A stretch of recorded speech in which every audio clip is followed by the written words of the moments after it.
Whenever my friends come to London, they're like, where should we go? Leicester Square? No, let's never go there. God, no. Today I'm with Jess from Love and London. What can people find on your channel? Lots of tips for anybody who's going to be visiting London.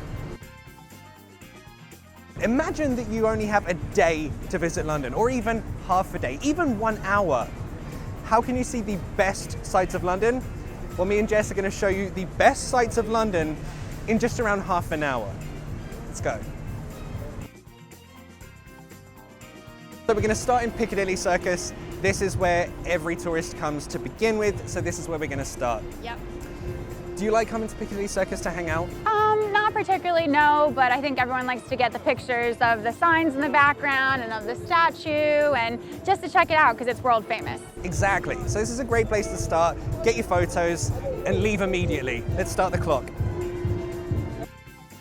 From Piccadilly, grab your photo, then go straight to Leicester Square. Where's the best place in Leicester Square? Nowhere. If you come to London, you want to laugh, go to the Comedy Store. Just don't ever go in there, it's rubbish. Nothing to do with London. And of course you need to hit up Leicester Square, not my favourite place, however you have a good recommendation for a place to eat. Yes, most of the food places here are terrible, but if you have to eat in Leicester Square, go to Leicester Square Kitchen, the food's actually pretty good there. I like just like slagging off the place. It's like you have to come here, it's shit. Yeah. Different shitty restaurants. Ali. From here, walk around the corner, past the National Portrait Gallery, and look where we end up.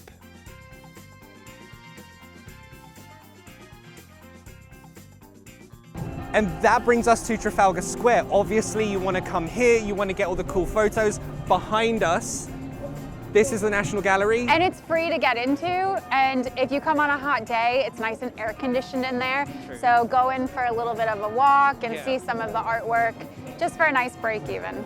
Yeah, also, if you need to pee, it's pretty good. Yes, totally free to get into, yeah.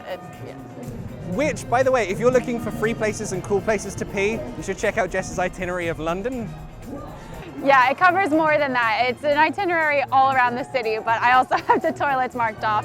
Oh, there's along more. the There's route. more than that. It's not just toilets, yeah. That was the highlight. In the summer, the fountains are on. You can't jump in the fountains, but people still do because it's hot and they're beautiful. What else is here? There's Nelson's Column, which was built to commemorate Admiral Nelson, who fought in Waterloo. Actually, it's the Battle of Trafalgar, because you know we're in Trafalgar Square. Whatever.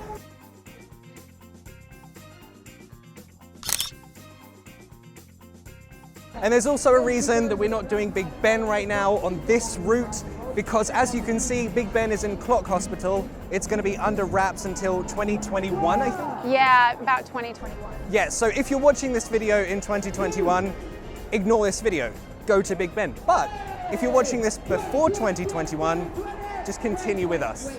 Also, a little tip is that the tower is actually called Elizabeth Tower, and Big Ben is the bell that's inside of it. So it's actually, should be called Elizabeth Tower, but everybody in the world calls it Big Ben. I do, yeah. Now walk past Nelson's Column, grab your photo, and head to this place.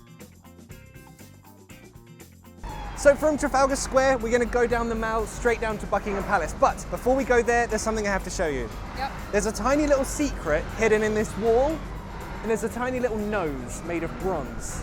Can you see it? Yeah, I think over there. So no one really knows why it's there. There's a rumor that there's a man buried in there. I'm lying, there's not. So basically, this just takes us all the way down to Buckingham Palace, and we're really lucky with the weather. It's never like this. No. St. James's Park, which is a beautiful, beautiful park to walk through. Super green. There's also tons of waterfowl, and it's home to where the famous royal pelicans are, which are the ancestors of a pair of pelicans that were given to the Queen back in the 1600s, and their ancestors still live there. Actually, let's just take the detour through St. James Park to Buckingham Palace. It adds on like 2 more minutes to your journey, and it's definitely worth it. Yeah. Do you want me to say something too? No, that's great. It's great. Okay. We did kind of already talk about it a lot, so. We did, yeah. See, and you can even see London Eye on this route. You get everything except for Big Ben. Elizabeth Tower. What's it called again? Elizabeth Tower.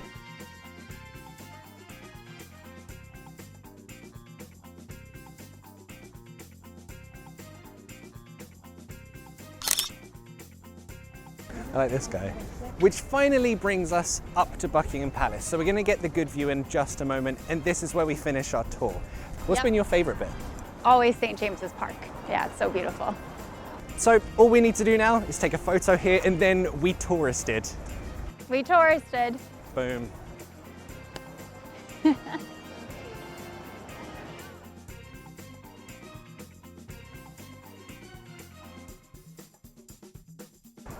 One thing I've noticed is like the smell of the flowers is really, really good, and it looks so pretty everywhere.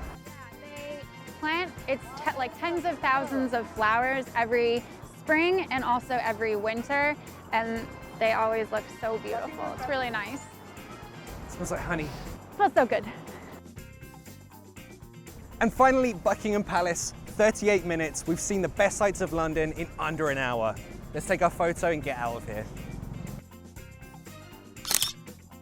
And for more tips for your trip to London, we filmed a video over on Love in London, my channel. That is a guide to Soho with Allie's favorite spots. So you can watch that by clicking the box popping up around here somewhere. Be somewhere there. Okay, perfect.